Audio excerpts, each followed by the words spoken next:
Hi, and welcome to Wendy Rae's Idol Recap. I'm so glad that you tuned in. Before we get started, I want to give you my opinion of the results show last week since I didn't get to do my recap. No big surprises, really. The guys was exactly how I called it. I thought Jermaine and John would go home, and sure enough, they were the ones that got the boot. The girls was a little bit different. I told you that I thought Michelle would be in trouble, but that it would be Lacey and Haley to go home. Of course, you know, Haley went home and it was time, so I'm so glad we don't have to endure that pain any longer. But then Lacey stayed, and Michelle went home, and I think that is because Michelle chose the wrong song, and I don't think America was quite ready for that. So it's a little sad for Michelle because I think she's really talented, so I'm sad that she's gone.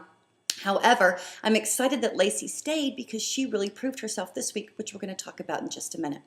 All right, let's get on with the top 8 girls. They opened the show with the introductions of the top 8 ladies, and it was really funny because I think that they were supposed to have their game face on, which they all did, with the exception of Dee Dee Bonami, who had this big grin from ear to ear, which is so Dee Dee and so precious, and I loved it. Then they showed Simon and Ellen doing some inappropriate behavior. I'm just kidding. Which I think is funny because you've heard all of this press about how there's so much tension between the two of them. So I loved how they had Ellen sitting on his lap. Now, I will tell you that Access Hollywood did a poll and asked, easy for me to say, Americans, did they think that that was fake or real, that tension between Simon and Ellen? And 67% of America said that they thought it was fake, that it was just staged. So good job, American Idol. You're getting people to talk about you, and that's what it's all about. All right. First up was Katie Stevens. Now, Katie sang Breakaway, and it was awful. And I don't know what to say, but oh, Katie, I mean, this is just depressing. The judges told her, you're doing a great job with taking what we're saying and changing it, which she is, and I'm glad they gave her kudos for that.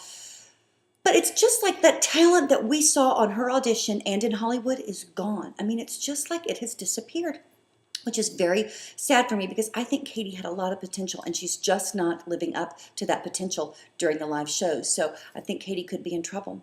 Next up was Siobhan Magnus. Siobhan sang House of the Rising Sun. First of all, I was really excited about what she was wearing. I thought she looked very nice, which is not normal for Siobhan. She's usually wearing some sort of crazy outfit. But I thought she looked pretty, and I was kind of sad that Simon dogged her for it because I think she looked nice. This wasn't my favorite Siobhan performance, to say the least, but she's so talented that even her worst performance is better than most of the contestants' best performances because she is just that good. And the judges obviously agreed, with the exception of Simon giving her a little bit of grief. But I think that the reason that he was that way is because she's been so impressive the last 2 weeks that he expected more from her. And that's really the only reason I think that he gave her any grief at all. Next up was Lacey Brown. Now, she sang The Story, and I loved it. This is exactly the Lacey that I fell in love with when we saw her in Hollywood Week. She was great, sitting there on the side of the stage, just singing her song. I loved it. I think she sounded great. I thought she looked great. I thought she worked the cameras really well. I was very proud of Lacey, and I'm certainly happy that the judges gave her kudos for how good she did. Now, this performance was 100% better than last week, 200% better than week number 1. Now, is she as good as the front runners, Crystal, Lily, and Siobhan? Absolutely not. However, if she stays on this improvement track and she keeps getting that much better week by week, she could catch up with those front runners. So I'm really proud of Lacey. You got to give her kudos for a job well done.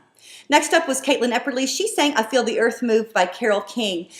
You know, it was a fun performance and I enjoyed watching it. But like I've said, she just needs to do something more. There's no wow factor. It's just her up there singing, and she's not causing a lot of buzz, and you've really got to cause a lot of buzz to stay in the competition. And I kind of think that that's what Kara and Simon were trying to tell her, is that you've got to do something more. This you getting up here and singing isn't enough. What it is, I have no idea. She's just got to do more. So that's my opinion about Caitlin. Next, we saw Dee Dee Bonami, who did Fleetwood Mac. Now, I liked last week's performance better than this week. I thought this week was fine. I thought it was very nice and good and solid, as Dee Dee always does. But judges bashed her, threw her under the bus last week, and I thought her performance was far better than this week. And this week they're saying things like, this was the best moment in the competition so far, and this was the best performance of the night so far. And I didn't see it. I loved it. Don't get me wrong. I love Dee Dee.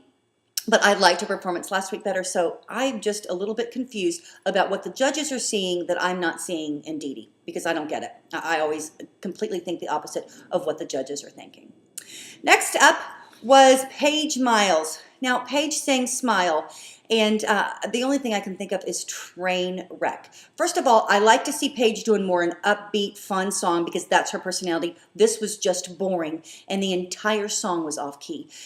It was awful, and I felt bad for her because when the judges were telling her, this is just not it, baby, and I think you've messed up, I just wanted to give her a hug. I felt really bad for her because I think Paige is talented, but I think she may be in trouble because of that performance. Then we saw Crystal. You know, what do you say about Crystal? Ellen said it right. I've run out of adjectives to describe you. She is just amazing, and I'm tired of saying amazing, but there's really no other words to describe Crystal. She is, as Simon said about Lee, head and shoulders above everybody else. She really is. I don't know that she could even do a performance that had any flaws in it. She's just that good. So way to go, Crystal. They closed the show with Lily Scott, and first of all, when she started off, my son said, Mom, look at that funny little guitar, which I thought was hysterical. We had to explain to him what that really was. And just kind of like Siobhan, this wasn't my favorite performance of Lily's, but it was still really good because she is so cool and unique that anything she does is going to be good. What can you say about Lily? She's a great performer. I was a little upset with Simon because he was kind of giving her a little bit of grief about her performance and telling her, almost alluding to the fact that she could be in trouble because of that performance or that risk that she took. I don't think Lily is in trouble at all. I think she's going to be fine. She's a great singer, and I think America knows that, and they really like watching Lily, which is still kind of a shocker to me because she used to drive me crazy, but you know, she's growing on me for some reason, and maybe she's growing on the rest of America as well. All right, so who were my favorites? I actually had a rough time with this. Of course, Crystal was my very favorite, always is. It's week after week. I sound like a broken record. The other one, I had a hard time deciding who was going to take that second favorite position, and after watching it back again, I think it's Lacey. I was really proud of Lacey. I think she did a solid performance. I think she did an excellent job, and I was proud. So I'm going to give her my second favorite spot of the night. Who do I think is going home and who is in trouble? I think Caitlin could be in trouble only because she's just not wowing anybody, and so she's not making everybody talk about her. But who do I think should go home based on their performances? It's got to be Katie and Paige. They both had really poor performances, and everybody else did far better jobs than they did. But we'll have to see because I kind of have a feeling that this could be a surprise week, that we could get somebody going home that we were going to be shocked. Oh my gosh, I can't believe they're going home, but we'll have to see. I'm excited to watch the guys. I hope you will join me back here tomorrow as we discuss those top 8 boys. Until then, hugs and make it a great day. Bye-bye.